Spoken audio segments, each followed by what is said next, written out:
యేసుక్రీస్తు వారికే ఆ మర్యాద జరగలేదని ఆయన ప్రశ్నించాడు. పరలోకానికి ఎవరైతే రావాలనుకుంటున్నారో వాళ్ళు ప్రభువు చెప్పిన ఈ పని చేయాలా వద్దా మీరు చెప్పండి. ఇది మనకు ప్రభువు అప్పగించిన పని.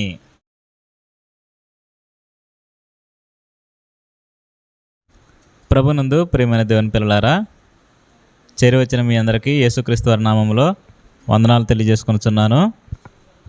ఒక చిన్న విషయాన్ని ఈరోజు మనం నేర్చుకుందాము. సంఘంగా మనం కూడుకున్నప్పుడు మనకు వినబడుతున్న ప్రతి మాట దేవుని మాట. దేవుడు తన హృదయంలో ఉన్నదంతా గ్రంథంగా మనకు రాసి ఇచ్చాడు. ఆ గ్రంథమే మన చేతిలో ఉన్న బైబిల్. బైబిల్లో ఉన్న ప్రతి మాట దేవునిదే. ఎందుకు దేవుడు ఇంత గ్రంథాన్ని రాశాడు అని అంటే, ఈ భూమి మీద మన బ్రతుకులు ఎలా ఉండాలో, ఎలా ఉండాలి అని దేవుడు బైబిల్ రాయించాడు. ఆ మాటలు చదివినప్పుడు మన జీవితాల్లో ఉన్న లోపాలను ఎప్పటికప్పుడు మనం సరిచేసుకుంటూనే బ్రతకాలి. దేవుడు చెప్పిన మాట మనకు తెలిసినప్పటికీ ఆ మాటకు వ్యతిరేకంగా ఈ భూమి మీద మనం బ్రతకకూడదు. దేవుడు ఏదైతే రాశాడో, దేవుడు ఏదైతే చెప్పాడో ఆ మాట ప్రకారంగానే మనం ఈ భూమి మీద జీవించాలి. అయితే మనుషులందరూ క్రైస్తవులను చూసి, వారి బ్రతుకులను చూసి అన్యులైన వారు మారాలి అని దేవుడు కోరుకున్నాడు. మన బ్రతుకును చూసి ఎవరైనా సరే దేవుని దగ్గరికి మారి రావాలి అని దేవుడు మనల నుంచి కోరుకున్నాడు. మన ప్రవర్తన, మన మాట, మన పద్ధతులు, మన ఆలోచనలు, మన క్రియలు ఇవన్నీ వాక్యానుసారంగానే ఉండాలి. దేవుడు రాయించిన విధంగానే మన మాట ఉండాలి. దేవుని ఆలోచన మన మాటలో ఉండాలి. అనేకమైన విషయాలు క్రైస్తవులుగా మన నుంచే లోకస్తులు నేర్చుకోవాలి. వీళ్ళు చర్చికి వెళ్తున్నారు, వారం వారం వాక్యాన్ని వింటున్నారు, ఆ వాక్యానుసారంగా ఈ భూమి మీద భలే బ్రతుకుతున్నారు వీళ్ళు అని మన బ్రతుకులను చూసి తోటివారు ఆశ్చర్యపడి దేవుని దగ్గరికి రావాలి. అలా ఉండాలి మన జీవితాలు. మన జీవితాలను చూసే పద్ధతులు నేర్చుకోవాలి ఇతరులు. మన జీవితాలను చూసే మర్యాదను నేర్చుకోవాలి ఇతరులు. సంఘానికి రాని వారు ఎందరైతే ఉన్నారో వాళ్ళు క్రైస్తవులుగా మన జీవితాన్ని చూసి నేర్చుకోవాలి. క్రైస్తవులుగా ఉన్న మనకి ముఖ్యంగా మర్యాద అనేది తెలియాలండి. సంఘంలో ఉన్నవారి ఎడల ఎలా ఉండాలి, సంఘమునకు వెలుపల ఉన్నవారి ఎడల మనం ఎలా ఉండాలి అనేటువంటి విషయాలు మనకు తెలియాలని దేవుడు కూడా బైబిల్లో వాటిని రాయించాడు. చూడండి ఎలా ఉండాలని కోరుకుంటున్నాడు. మీరు బైబిల్లో చూస్తే తెస్సలోనికైలకు రాసిన మొదటి పత్రిక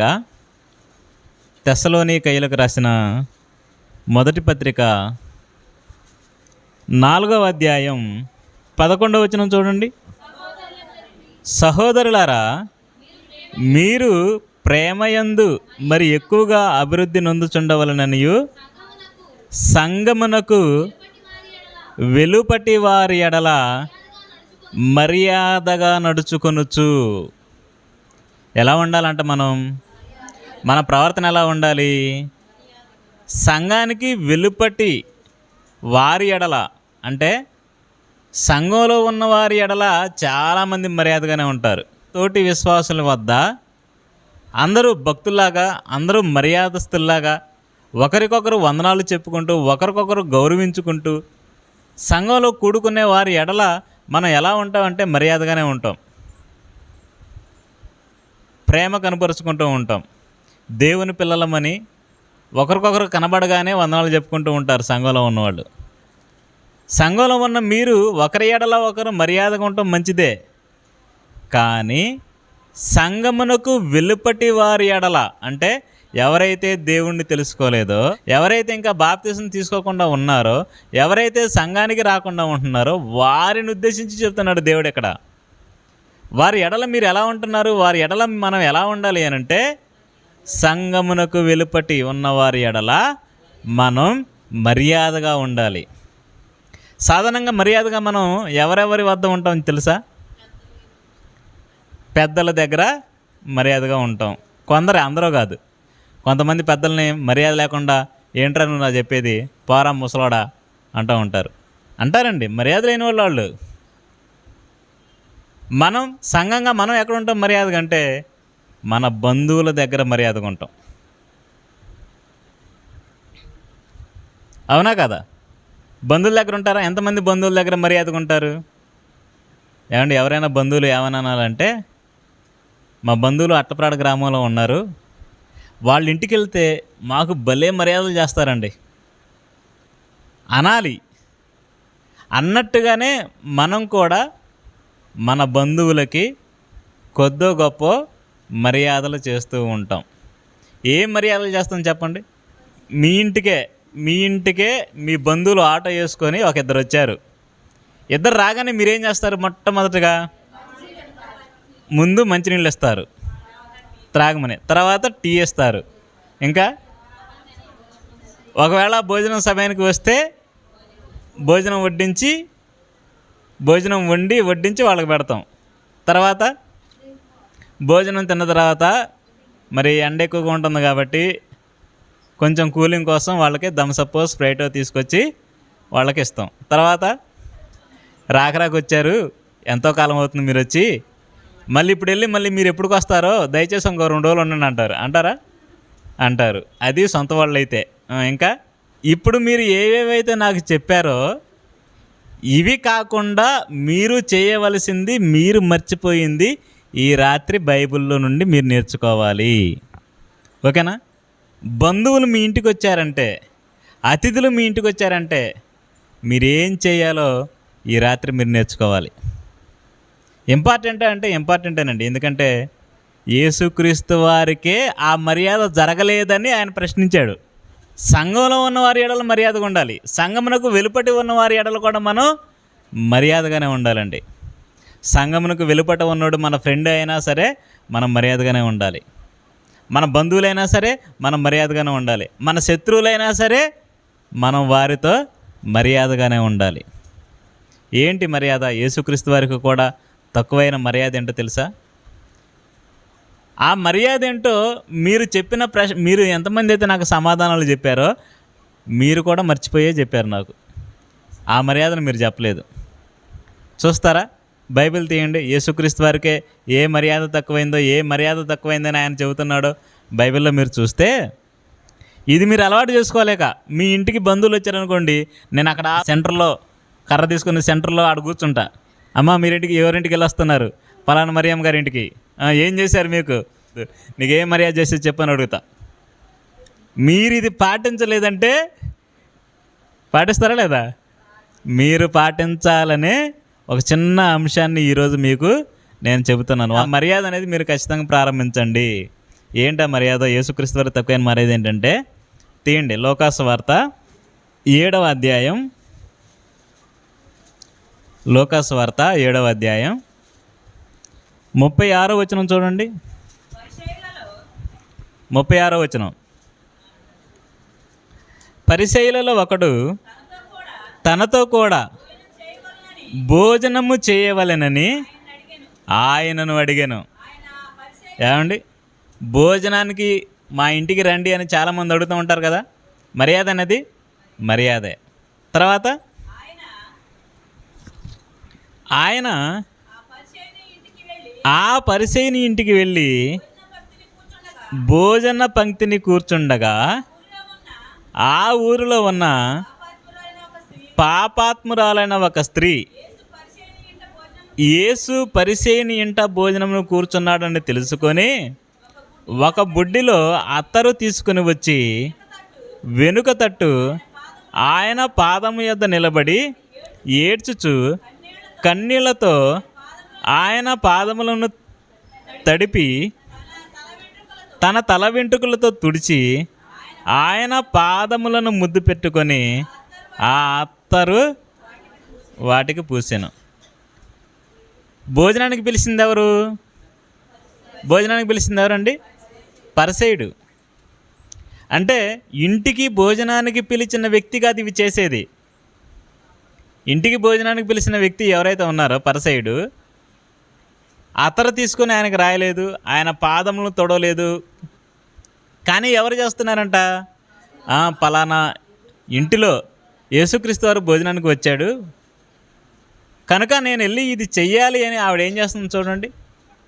ఏమండి, కన్నీళ్ళు కారుస్తుందంట, పాదాలు తుడుస్తుందంట, తల వెంట్రులతో పాదాలు తుడిసింది, అత్తరు పూసింది, ఇవన్నీ చేసింది. ఇవన్నీ చేసినప్పుడు అక్కడ చూస్తున్న వాళ్ళు ఎలా ఆలోచించారు తెలుసా? ఈ స్త్రీ ఏంది ఇలా చేస్తుంది, ఆ స్త్రీ ఎలాంటిదో యేసుక్రీస్తు వారికి తెలియదా అనుకుంటున్నారు. అదేగా మాట మనం చూస్తే, ఆయనను పిలిచిన పరిసయుడు అది చూసి, ఈయన ప్రవక్త అయిన ఎడల తను ముట్టుకున్న ఈ స్త్రీ ఏవతియో ఎటువంటిదో ఎరుగుయిండును, ఇది పాపాత్మురాలని తనలో తాను అనుకొనేను. బయటికి కూడా చెప్పలేదండి. మరి ఆవిడ క్యారెక్టర్ ఎలా ఉంటుందో, ఆవిడ పద్ధతి ఎలా ఉంటుందో అవన్నీ చూస్తున్న వాళ్ళే వీళ్ళు. ఎప్పుడైతే యేసుక్రీస్తు దగ్గరకు వచ్చి పాదాలు తుడుస్తుందో, ఏడుస్తుందో, అత్తరు పోస్తుందో, కన్నీరు కారుస్తుందో, అవి చూస్తున్నప్పుడు ఇంటికి పిలిచిన వ్యక్తి మనసులో ఏమనుకుంటున్నాడంటే, ఈయన ప్రవక్త అయితే ఆ స్త్రీ ఎలాంటిదో ఈయనకు తెలీదా? మరి తెలిసి కూడా ఇంటి దగ్గర రానిస్తున్నాడు. అది ఆయన ఉద్దేశం. అంతే కదా? తెలిసేందుకు రానిస్తున్నాడు, తెలిసేందుకు ఇవన్నీ ఆవిడ చేస్తుంటే సైలెంట్గా ఉండి చేయించుకుంటున్నాడు యేసుక్రీస్తు అని తనలో తాను అనుకుంటున్నాడండి. మరి యేసుక్రీస్తుకి హృదయములు ఎరిగిన వాడు ఆయన. మనందరి హృదయాలలో ఏముందో ఆయనకు తెలుసు. తండ్రి అయిన దేవుడు ఎలాగైతే హృదయములను పరిశీలించు యెహోవా అంటారు కదా, ఆయన ఎలాగైతే హృదయాలను పరిశీలిస్తున్నాడో యేసుక్రీస్తు వారికి కూడా ఆ చుట్టుపక్కల ఉన్న ప్రతి ఒక్కరి హృదయంలో ఏమనుకుంటున్నారో తెలుసండి ఆయనకి. అది యేసుక్రీస్తు వారు గ్రహించారు.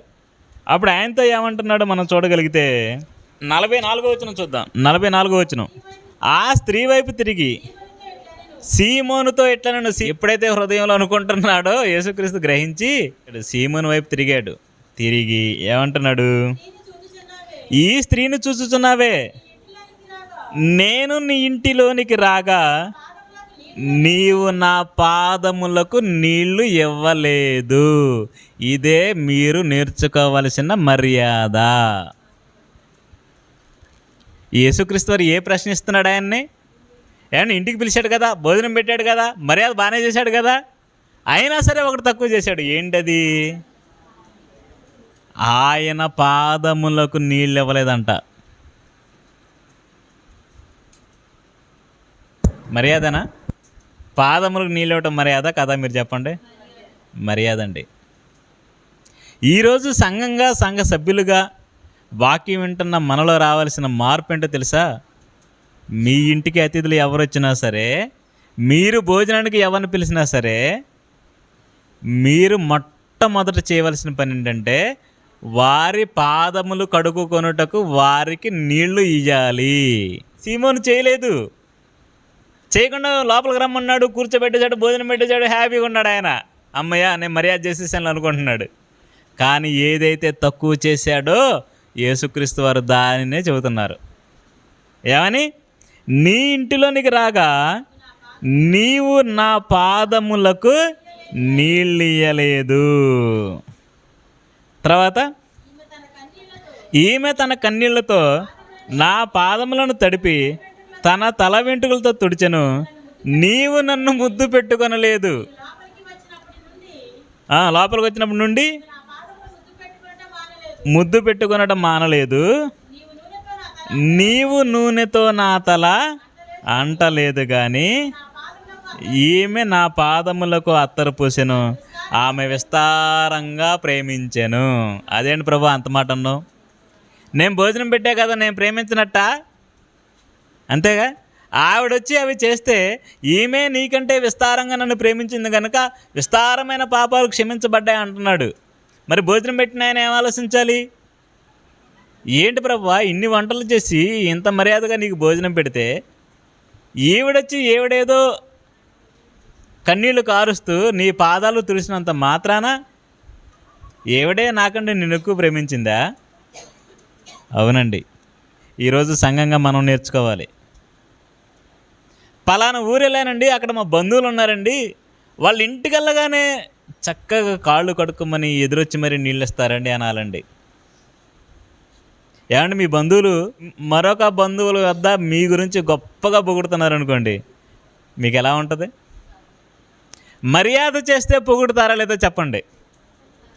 పొగుడుతారా? నేను పలానా వాళ్ళ ఇంటికి వెళ్ళాను, మా బంధువులు వాళ్ళు, నేను చేపలు తీసుకొచ్చి కూర వండారు అంటారా లేదా? చికెన్తో కూర వండారు, పలావ్ చేశారు, బిర్యానీ చేశారు అంటారా లేదా? మీరు పచ్చడితో పెట్టారనుకోండి, దాన్ని కూడా చెబుతారు. ఎల్లకెళ్ళక అక్కడికి వెళ్ళాను రా, కనీసం మర్యాద లేకుండా పోయింది వాళ్ళకి. నేను వెళ్తే నాకు పచ్చడితో భోజనం పెడుతున్నారు, ఏదన్నా అంటే బాబాయ్ షాపుల్లో వంట చికెన్ తెద్దామంటే ముందే చెప్తాం కదా మనం. ఏదన్నా మనకు నచ్చలేదు అనుకోండి, ఇక వాళ్ళ మీద ఏళ్ళ మీద తోసేస్తూ ఉంటాం. కొండూరులో భాస్కర్ గారు కొట్టుది లేదు, లేకపోతే ఆ చికెన్ కొట్టుడికి ఏదో జ్వరం జరిగిందంట, ఇవి చెబుతాం మనం. తప్పండి.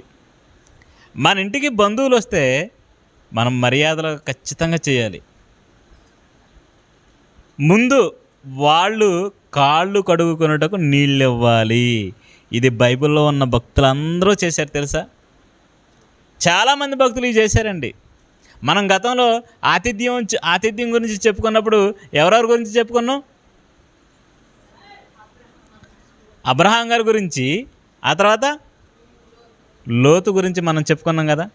అబ్రహాం గారు ఏం చేశారో మీరు చూడండి. ఆదికాండము 18వ అధ్యాయం 4వ వచనం చూడండి. ప్రభువా, నీ కటాక్షము నా మీదనున్న ఎడల ఇప్పుడు నీ దాసుని దాటిపోవద్దు.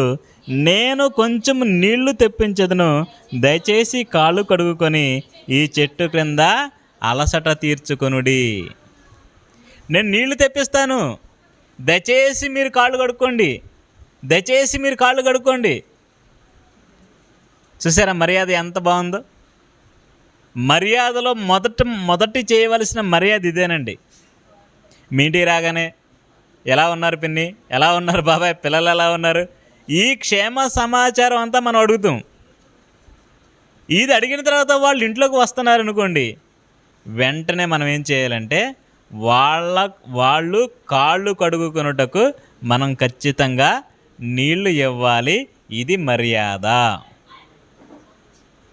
మరో మాట చూడండి, 24వ అధ్యాయం 31 కూడా చదువుదాం.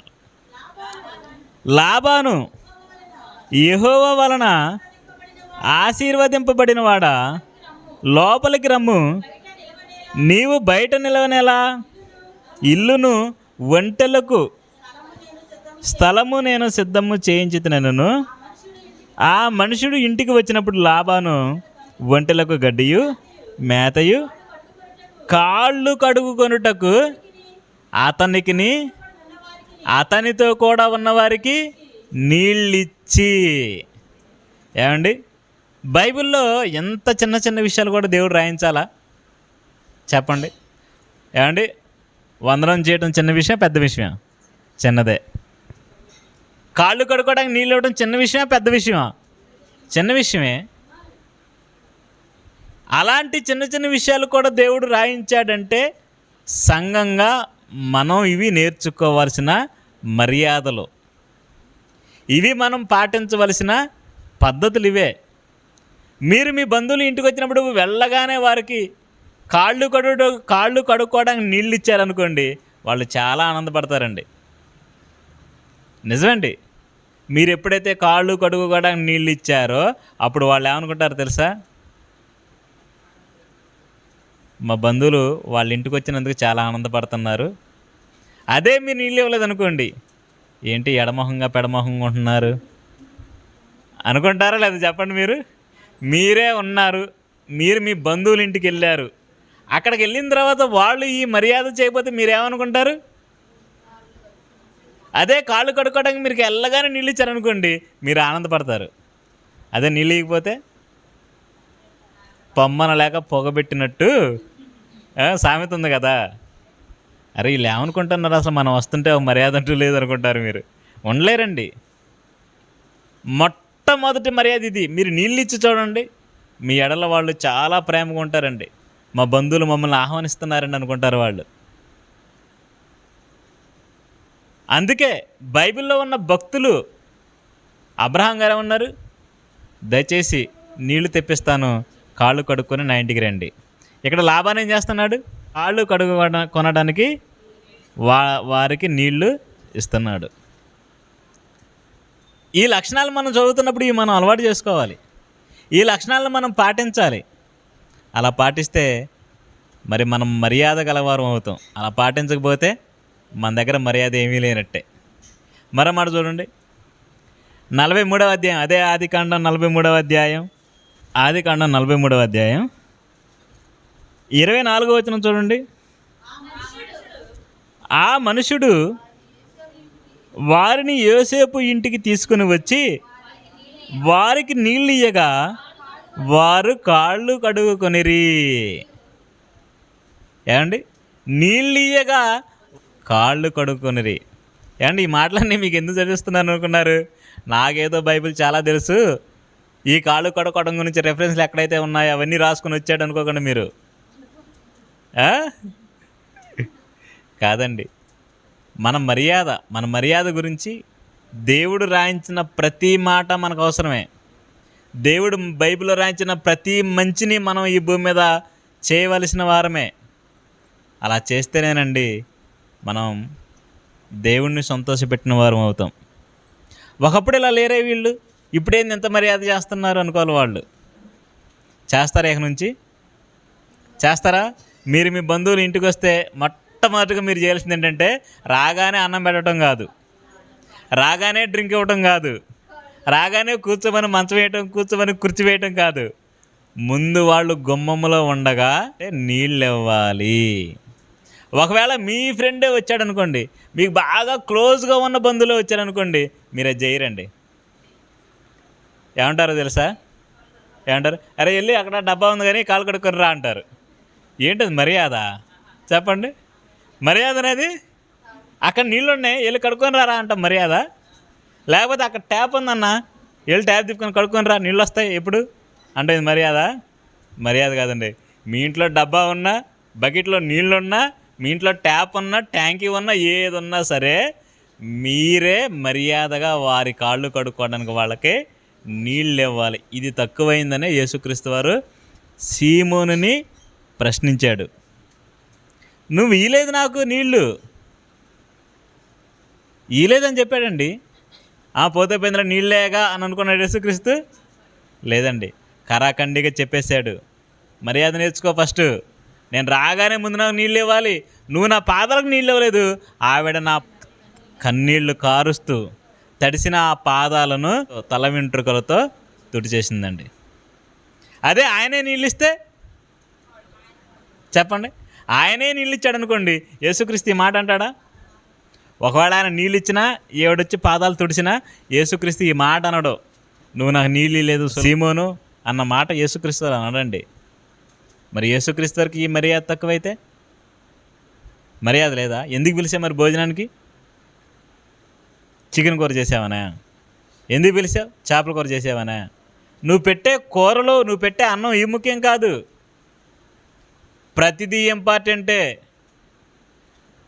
మర్యాద ప్రకారంగా మీరు వంటలు చేయాలి, మర్యాద ప్రకారంగా మీరు డ్రింకులు తీసుకురావాలి, మర్యాద ప్రకారంగా ఏదైనా సరే మీ ప్రేమను బట్టి మీరు చేయాలి, మీ స్తోమతను బట్టి మీరు చేయాలి. కానీ ప్రారంభం ఏంటంటే అతను కాళ్ళు కడుగుకొనుటకు అతనికి నీళ్లు ఇవ్వాలి. ఇది మర్యాద. ఎక్కడో ఉన్న బంధువులు సంవత్సరానికో, 2 సంవత్సరాలకో, 5 సంవత్సరాలకో మీ ఇంటికి వస్తారండి. రోజు వస్తారా? రోజు రారుగా. అలాంటి వాడు ఒక్కరోజు మీ ఇంటికి వచ్చినందుకు తిది ప్రేమ మొత్తం వారి మీద చూపించాలి. వారు అసలు మీ ఇంటికి వచ్చినందుకు బాధపడకూడదు. మీ ఇంటికి వచ్చినందుకు బాధపడి వేరే బంధువుల దగ్గర మీ గురించి చెడ్డగా చెప్పకూడదు. ఎంత మర్యాదగా చూశారో, వాళ్ళ పిల్లలేంటి, వాళ్ళేంటి, మేము వెళ్ళగానే మమ్మల్ని హత్తుకున్నారండి, వాళ్ళ ప్రేమ ఏంటి, ఇవన్నీ వాళ్ళు చెప్పుకునే విధంగా మీ మర్యాద. వాళ్ళు వచ్చి ఎన్ని రోజులు ఉంటారు చెప్పండి? అంతేగా, ఒకరోజు ఒక పూట ఉంటారు. అలా ఉన్నప్పుడు మీరు అవకాశంగా దాన్ని తీసుకోండి. బైబిల్లో రాయబడిన భక్తులు ఎందుకు చేశారు? అది అబ్రహాం ఎందుకు చేశాడు? లాబాను ఎందుకు చేశాడు? ఇక్కడ యోసేపు ఇంట్లో యోసేపు ఎందుకు చేస్తున్నాడు? వీళ్ళందరూ చేశారంటే అది ఎంత ఇంపార్టెంట్ అయిన మర్యాద మీకు అర్థం కావట్లేదా? అర్థమవుతుందిగా. ఖచ్చితంగా మనం ఈ సందర్భాలు చదువుతున్నప్పుడు చేయాలండి. మరో మాట చూడండి, న్యాయాధిపతుల గ్రంథం 19వ అధ్యాయం 21. మెట్టుకు వీధిలో రాత్రి గడపకూడదని చెప్పి తన ఇంట అతనిని చేర్చుకొని వారి గాడిదల కొరకు మేత సిద్ధపరిచి అప్పుడు వారు కాళ్ళు కడుగుకొని అన్నపానములు పుచ్చుకొనిరి. ముసలివాడండి ఇతను. అతిథులు వస్తే రాత్రిపూట మీరు వీధిలో గడపకూడదు, ప్రమాదం, బాగోదు అని తన ఇంటికి తీసుకువెళ్ళి వారికి అతిథి మర్యాదలు చేస్తున్నాడండి. కాళ్ళు కడుగుకున్న తర్వాతే వాళ్ళు ఏం చేశారంట? భోజనం చేశారంట. కాళ్ళు కడుగుకున్న తర్వాతే భోజనం చేశారు. మర్యాద ఇది. మనం సంఘంలో ఉన్న వారి ఎడల ఎలాగైతే మర్యాదగా ఉంటున్నామో, మన వెలుపటి వారి ఎడల, సంఘపు వెలుపటి వారి ఎడల మర్యాదగా ఉండాలి. మన ఇంటికి వస్తున్న అతిథులు, మన ఇంటికి వస్తున్న బంధువుల దగ్గర కూడా మనం మర్యాదగా ఉండాలి. ఇవన్నీ ఎందుకు చెప్తున్నాడు తెలుసా? మీరు కాళ్ళకి నీళ్ళు ఇవ్వండి, కాళ్ళు కడుక్కోవడానికి మీ ఇంటికి ఎవరైనా బంధువులు వస్తే వారి కాళ్ళు కడగడానికి మీరు నీళ్ళు ఇవ్వండి, భక్తులందరూ ఇలా చేశారు అని ఇవన్నీ మీకు ఎందుకు నేర్పిస్తున్నాడో తెలుసా? మీరు చేయవలసిన కార్యం ఒకటి ఉంది. సంఘంగా వాక్యం వింటున్న మీరు చేయవలసిన కార్యములలో ఒక కార్యం, అది చూసి మనం ముగించుకుందాం. చూడండి, తిమోతికి రాసిన మొదటి పత్రిక 5వ అధ్యాయం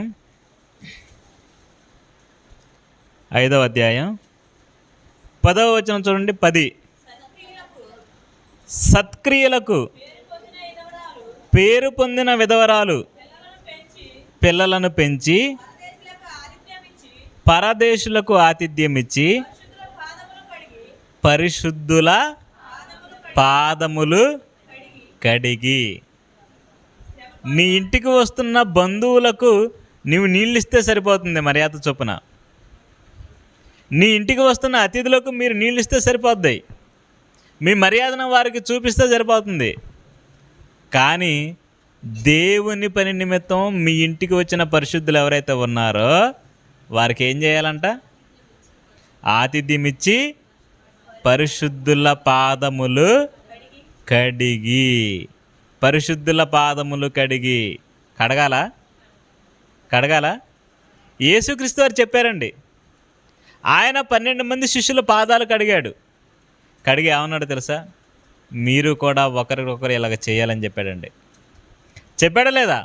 విన్నారుగా మీ అంతా. మీరు కూడా చేయాలి ఇది. ఏమండి, పవిత్రుడు, ఈ కల్మషం లేనివాడు, దేవుని కుమారుడు, ఆయన స్థాయి ఏంటండి? అంతటి స్థాయిలో ఉన్న యేసుక్రీస్తు వారే తనతో పాటు ఉన్న శిష్యుల పాదములు కడిగాడు. కడిగా ఉన్నాడంటే ఇది నేనే కాదు, మీరు కూడా చేయాలన్నాడు. సంఘానికి రాస్తున్న మాట ఏంటి పౌలు గారు? మీరు ఎందరైతే ఉన్నారో మీరు ఒకటే గుర్తుపెట్టుకోండి, సువార్త నిమిత్తం, దేవుని పని నిమిత్తం, దేవుని కార్యాలు ప్రతిరోజు చేసేవారు ఎవరైతే ఉంటారో వారే మీ ఇంటికి వచ్చారనుకోండి, మీరు అతిథులుగా వారిని మీ ఇంటికి మీరు ఆహ్వానించాలి. ఆహ్వానించిన తర్వాత మీరేం చేయాలో తెలుసా? ఆతిథ్యం ఇస్తూనే వారికి ఖచ్చితంగా యేసుక్రీస్తు వారు చేయమన్నది మనం చేయాలండి. పరిశుద్ధుల పాదములు కడిగి. చేశారు ఎప్పుడైనా మీరు? మరి యేసుక్రీస్తు వారు చేయమన్నప్పుడు మీరు ఎంతకాలం నుంచి వాక్యాలు వింటూ ఎందుకు చేయట్లేదు? ఏమండి, ఒక విషయం చెప్పమంటారా? నాకు చేయాలని చాలా ఆశగా ఉంటుందండి, ఎందుకంటే యేసుక్రీస్తు వారు చేయమన్నారు. నా జీవితంలో యేసుక్రీస్తు వారు పాదాలు కడిగాడు తన శిష్యులవి అన్నది నేను బైబిల్లో విన్నాను, చూశాను. కానీ నా నిజ జీవితంలో చూసింది ఎక్కడో తెలుసా? ఒకానొక టైం విజయవాడలోనండి, ఎంతమంది అయితే సేవకులుగా మారుతున్నారో వాళ్ళందరినీ వరుసగా కూర్చోబెట్టాడండి. మీ అందరికీ తెలుసు, సంతోష్ కుమార్ గారు. గతంలో మన ఊర్లో ఆయనతో, సంతోష్ అన్నయ్యతో మనం మీటింగ్లు పెట్టాం. మన సంఘంలో కూడా ఆయన వచ్చి వాక్యం చెప్పారు. ఆయన నిజంగా నేను ఆ రోజు అనుకోలేదండి అలా చేస్తారని. కానీ అందరినీ కూర్చోబెట్టి పాదాలు కడిగాడండి. పాదాలు కడిగాడు, టవల్ తీసుకున్నాడు, తూడ్చాడు. నేను ఆశ్చర్యపోయానండి. నిజమండి, నేను ఆశ్చర్యపోయా. ఆ చుట్టూ చూస్తున్న లేడీస్ అయితే వాళ్ళు ఒకటే ఏడుపు, ఎమోషన్ ఆపుకోలేక చాలామంది ఏడ్చేశారండి.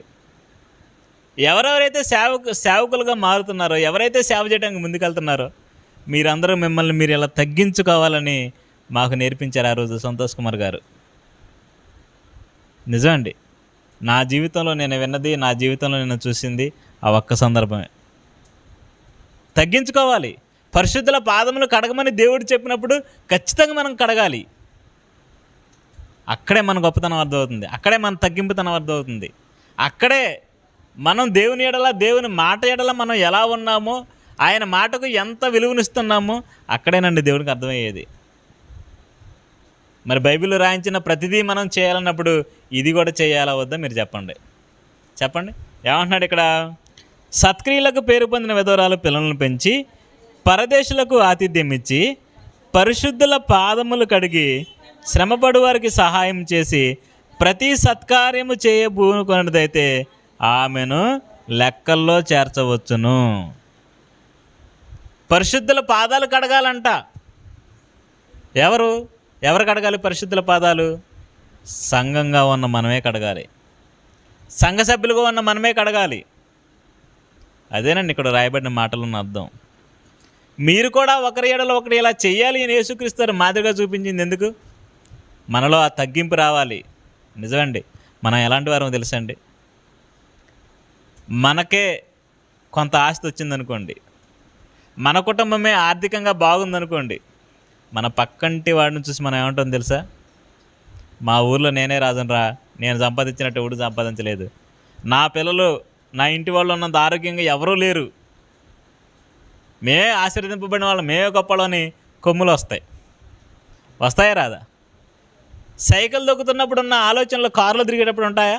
సైకిల్ దొక్కుతున్నప్పుడేమో అందరినీ బాబాయ్, పెద్దమ్మ, పెదనాన్న, అక్క, చెల్లి, తమ్ముడు అని పలకరిస్తారు. అదే కారులో తిరుగుతుంటే తక్కువ పక్కంటకే అని ఆరం కొడతారు. అంతేనా? బాబాయ్ లేడేగా, చెల్లి లేదు, అక్క లేదు, తల్లి లేదు, తప్పకుండా నేను అర్జెంట్గా వెళ్ళాలి అని తిట్టుకుంటూ పోతారు. అలాంటి సమాజంలో ఉన్న సేవకురాండ్రు కూడా విశ్వాసులు మీరందరూ మిమ్మల్ని మీరు తగ్గించుకోవాలంటే మీరు ఇవి చేయవలసిందే. దేవుని దగ్గరికి వెళ్తారు, దేవుడు అడిగితే ఏం చేస్తారు? ఎంతమంది పరిశుద్ధుల పాదాలు కడిగావమ్మా నువ్వు అంటాడు. ఏం చేస్తారు? లేదు ప్రభా అని చెప్తే సరిపోద్దా? నేను కడిగా కదా, నేను కడిగానా లేదా? యేసుక్రీస్తు కడిగాడు లేదా? కడిగాడు. కడిగి మనకి కూడా ఆ బాధ్యతను అప్పగించాడు. చూస్తారా ఆ సందర్భం? చేయమన్నాడా లేదా? యోహాను సువార్త 13వ అధ్యాయం 12వ వచనం చూడండి. యోహాను సువార్త 13వ అధ్యాయం 12వ వచనం.